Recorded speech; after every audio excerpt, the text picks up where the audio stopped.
लेकिन इस राकेश टिकैत जैसे डकैत ने नाम खराब कर दिया अपने बड़े बूढ़ों का भी। अरे शर्म आनी चाहिए कि थोड़े से पैसों के खातिर बिक के तुम किसानों का नाम बदनाम कर रहे हो। तो अब तुम्हारी ये गंदी राजनीति ज्यादा दिन नहीं चलने वाली। राकेश जी उठ जाइए, नहीं तो जनता जनार्दन है, तुम्हारे इस महाषड्यंत्र की जो पोल खुलेगी तो जनता तुम्हें यहां कंधे पे नहीं, तुम्हें उठा के फेंक देगी यूं हाथों से बाहुबली की तरह। तो समझ जाइए और यहां से उठने की तैयारी करिए अपनी। जब यहां पर किसान मेहनत करके अन्न उगाता है तो पूरा संसार उस अन्न को खाता है। ऐसे अन्नदाताओं का पहली बात तो तुम नाम खराब कर रहे हो, उसके बावजूद तुम ये जो हरकतें कर रहे हो कि जो मीडिया चौथे स्तंभ है, तुम उनका माइक छीन लेते हो, जाति पूछते हो। आखिर कैसा किसान आंदोलन है भाई? यहां की जो पार्टियां वर्गलाई हुई है उनका पैसा लगाया हुआ है, नहीं तो किसान जो बेचारा भूखा पैसा, जो अन्नदाता मेहनत करता है, जो जिसके पास इतना भी पैसा नहीं कि वो खाद्य पदार्थ भी खरीद सके, उसके बाद प्रोटेस्ट के लिए पैसा आ रहे हैं। ऐसा हो ही नहीं सकता भाई। ये कैसे किसान है जो रात भर दारू पी के यहां नाचते हैं, जो रात भर यहां पे पार्टियां चलती हैं? तो ये तो किसान नहीं हो सकते। आप जो है देश के गद्दारों के साथ मिलकर और किसानों के नाम पर महाषड्यंत्र कर रहे हैं। ये महाषड्यंत्र अब पूर्ण रूप से फेल हो चुका है, ज्यादा दिन नहीं टिकने वाला। अब आप कितनी भी कोशिश कर लो राकेश टिकैत जी, आपको हर हालत में उठना पड़ेगा, और अगर अभी भी आप नहीं उठे तो अब देश की जनता ही आपको यहां से उठा के बाहर फेंक देगी। नमस्कार दोस्तों, स्वागत है आपका यूथ मीडिया टीवी पर।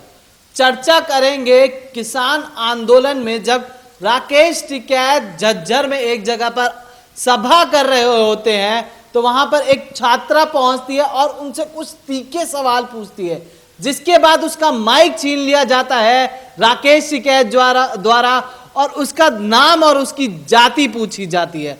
इन्हीं सब मुद्दों पर चर्चा करेंगे हिंदू आर्मी के राष्ट्रीय अध्यक्ष संजीव भाटी जी से कि वो किस तरीके से देखते हैं इसको।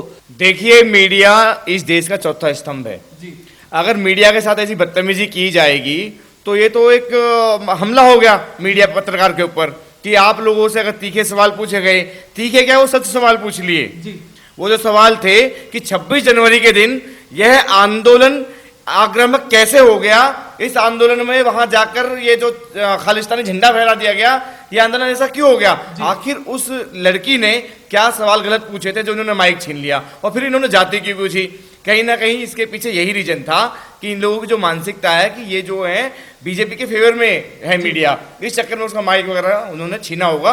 और मैं कहना चाहता हूं कि जिस तरीके से ये आंदोलन चल रहा है, आज लगभग देखते ही देखते 3.5-4 महीने इस आंदोलन को हो गए हैं, और पूरा देश भी जान चुका है कि जो है ये आंदोलन बिल्कुल झूठा है, लेकिन उसके बावजूद ये हार मानने को तैयार नहीं है।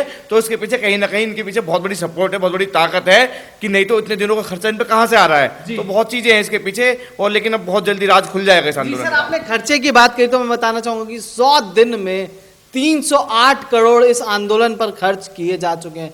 तो इसको किस तरीके से देखते हैं? आखिर इन लोगों के पास इतने पैसे आ कहां से रहे हैं? देखिए, अब विपक्ष के पास कुछ काम तो है नहीं जी, और विपक्ष को पता है वो पूर्ण रूप से देश से खत्म हो चुकी है। जो विपक्ष पार्टियां हैं, जब उनका कहीं स्थान है ही नहीं, उनको पता कि तुम जितना गड्ढे में जाओ चाहे और गड्ढे में चले जाओ, लेकिन कुछ ना कुछ कंट्रोवर्सी आप लगातार देश के साथ करते रहो। तो यही वो किसान आंदोलन है जिसको देश के जो किसान है, भाई देश का किसान इस देश की रीढ़ है जी। अगर किसान नहीं होगा, हमारा जो देश है इंडिया, भारत, इस देश में पूरा संसार टिका हुआ है। ये पूरे संसार की रीढ़ है, ना केवल भारत की रीढ़ है। आप पाकिस्तान जिंदाबाद के नारे लगाते हो, आप अपने देश में रह के जो अन्नदाता अपने साथ साथ पूरे संसार को भूखा नहीं मरने देता जी, क्या वो अन्नदाता पाकिस्तान का गुणगान करेगा? ये पूछता है भारत। भाई ये कोई किसान आंदोलन नहीं है, किसान आंदोलन की आड़ में ये आतंकी हमला है देश के ऊपर। ये आतंक हो रहा है, आतंक फैलाया जा रहा है किसानों के नाम पे। तो देश का किसान और देश के जो लोग हैं, जो देश की जनता है, ये कभी इन लोगों को माफ नहीं करेगी। और बात रही कि ये जो चल रहा है प्रोटेस्ट इनका, किसान आंदोलन, 308 करोड़ रुपए जिस पे खर्च हो चुके हैं, तो ये 308 करोड़ रुपए इनके लिए कोई बड़ी बात नहीं है। इस पर 6 से 16 करोड़ रुपए भी खर्च हो जाएं तब भी ये लोग पीछे नहीं हटेंगे, क्योंकि इसमें एक भारत देश का ही नहीं, इसमें तमाम वामपंथियों का पैसा लगातार रूप से लगा हुआ है। ये तो देश जान रहा है इस चीज को। आपने बात करी कि इतने पैसे खर्च हो जाएंगे, पर राकेश टिकैत तो अभी भी कह रहे हैं साफ साफ कि जब तक सरकार नहीं मानेगी तब तक हम ये आंदोलन करते रहेंगे, सरकार को आखिर झुकना ही पड़ेगा। तो इन सब चीजों को किस तरीके से देखते हैं, आखिर क्यों नहीं समझ पा रहे हैं लोग? देखिए, किसानों के ऊपर सिर्फ राजनीति की जा रही है। जी राकेश टिकैत को खुद नहीं पता वो यहाँ क्यों बैठा हुआ है। जी यहाँ पर तमाम किसानों के रूप में जो आंदोलन किया जा रहा है वो वास्तविक आंदोलन नहीं है। जी और अब जनता परेशान है। जिस तरह से लगातार इन्होंने रास्ते बंद कर रखे हैं, पूरे जो देश के नागरिक हैं वो परेशान हो चुके हैं। ये जाम खुलना चाहिए और ये जो आंदोलन है फेक आंदोलन, ये हटना चाहिए। जी जी इससे लोग परेशान हैं और इनको लोगों की परेशानी समझनी चाहिए। और बात रही कि सरकार झुकने की, तो सरकार क्यों झुकेगी भाई? किस लिए सरकार झुके? तुम लोगों को इतना मौका दिया गया सरकार से बात करने का, तो लेकिन आप लोग बात करते नहीं हो। आप लोग कहते हो किसानों की जमीन हड़प ली जाएगी। आप किस बेस पे कहते हैं कि किसानों की जमीन हड़प ली जाएगी? आप किस बेस पे कहते हैं कि सरकार जो है, जो तीनों कानून है, आप तीनों कानूनों को बता दो, तीनों कानून है क्या? आपको खुद नहीं पता वो कानून क्या है और क्या आपकी मांग है, आप क्या मांग लेके आए हैं? सर, आपने बात करी कि आखिरकार अडानी अंबानी को लगातार किसान आंदोलन में क्यों टारगेट किया जा रहा है कि अडानी अंबानी जमीनें छीन लेंगे तुम्हारी।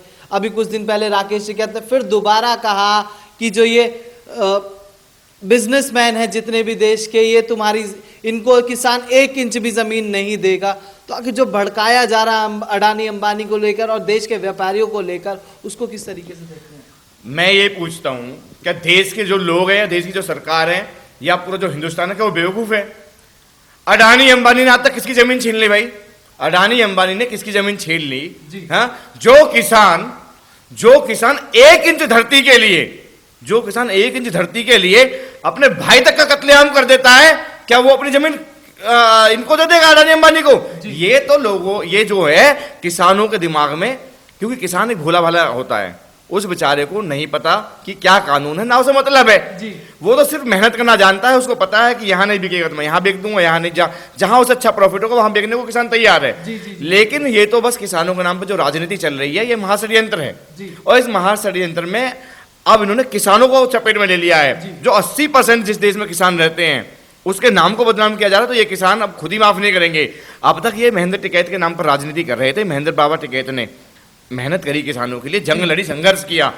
सर, जो संयुक्त किसान मोर्चा है उसने अभी कहा था कुछ दिन पहले कि जो ये जहां जहां पर इलेक्शन हो रहे हैं वहां वहां जाकर बीजेपी का विरोध करेंगे। तो किसान आखिर बीजेपी का विरोध करने दूसरे जहां पे इलेक्शन है वहां क्यों जा रहे हैं?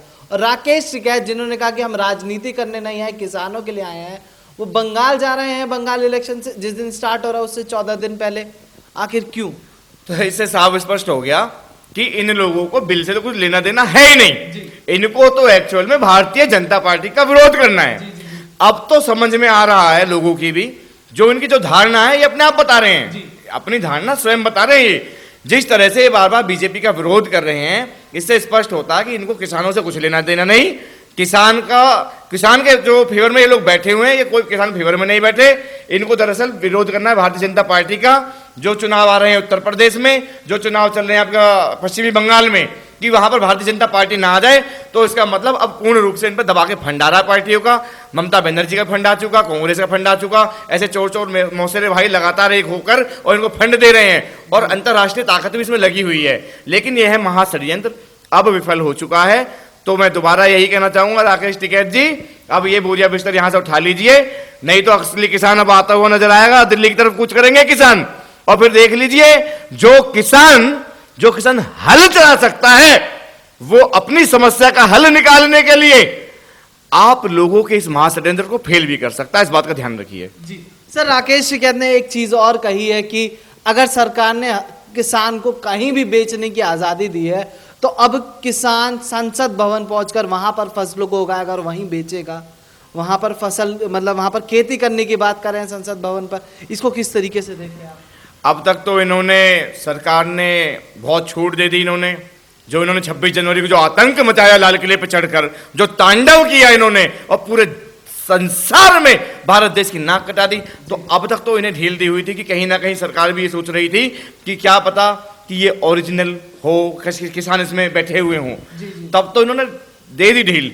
लेकिन अब की बार अगर इनके दिमाग में ये गलतफहमी चल रही हो कि संसद मार्ग पर जाकर ये प्रोटेस्ट करेंगे, खेती बाड़ी करेंगे, तो इस भूल को दिमाग से निकाल दें।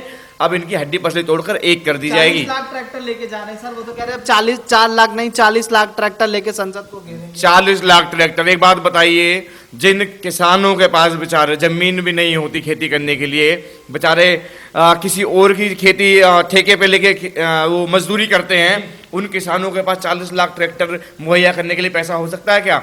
आप बताइए कि 40 लाख ट्रैक्टर बातों से आ जाएगा? 40 लाख ट्रैक्टर में कितना पेट्रोल डीजल खर्च होगा भाई? हैं?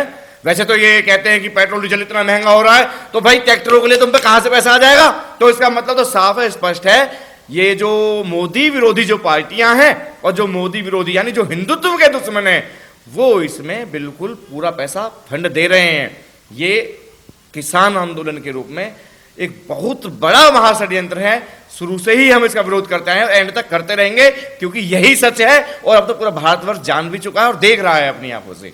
सर कहीं ऐसा तो नहीं कि जो ये आंदोलन चल रहा है, जैसे कि देखा कि दिल्ली में 5 एमसीडी सीटों पर चुनाव है, जिसमें से 4 आम आदमी पार्टी जीत गई और 1 कांग्रेस और बीजेपी की बुरी तरीके से हार हुई, तो कहीं अब ऐसा तो नहीं कि किसान आंदोलन को लेकर जहां जहां चुनाव है वहां बीजेपी को मुश्किल खड़ी हो सकती है और 2022 में यूपी में भी मुश्किल खड़ी हो सकती है? देखिए, इसका मैं आपको बता दूं सीधा उदाहरण, दिल्ली के अंदर तो इसका रिजल्ट निकालना मुश्किल है, क्योंकि दिल्ली के अंदर कुछ तो आपका मोमडन पक्ष तो दे ही रहा है आम आदमी पार्टी को वोट। दूसरा, हमारे जो लालची भाई हैं वो दबा के अरविंद केजरीवाल को वोट किए जा रहे हैं, चाहे कितने हिंदुओं का कत्लेआम हो जाए। लेकिन मैं इतना बता रहा हूं कि ये किसान आंदोलन का इस पर कोई इफेक्ट नहीं पड़ा है, और जो आने वाला जो उत्तर प्रदेश में चुनाव है, पश्चिमी बंगाल में जो चुनाव होने जा रहे हैं, उस पर इसका कुछ नहीं असर पड़ने वाला। ये फेक प्रोटेस्ट है और ये खुद ही गड्ढे में जाएंगे। जो जो पार्टियां इसमें इन्वॉल्व हैं, इनका खाता तक नहीं खुलने वाला। योगी जी दोबारा 2022 में बहुत पूर्ण रूप बहुमत से शपथ लेने वाले हैं। और पश्चिमी बंगाल, इस बार पश्चिमी बंगाल का जो हाल है, जो पश्चिमी बंगाल के लोग त्राही त्राही थे, जहां पर हिंदुओं को खुलेआम काट दिया जा रहा था, वो लोग अब इस तानाशाही सरकार से मुक्त हो जाएंगे और भारतीय जनता पार्टी वहां पूर्ण बहुमत से आने वाली है और हिंदुत्व का परचम लहराने वाला है। जय श्री राम।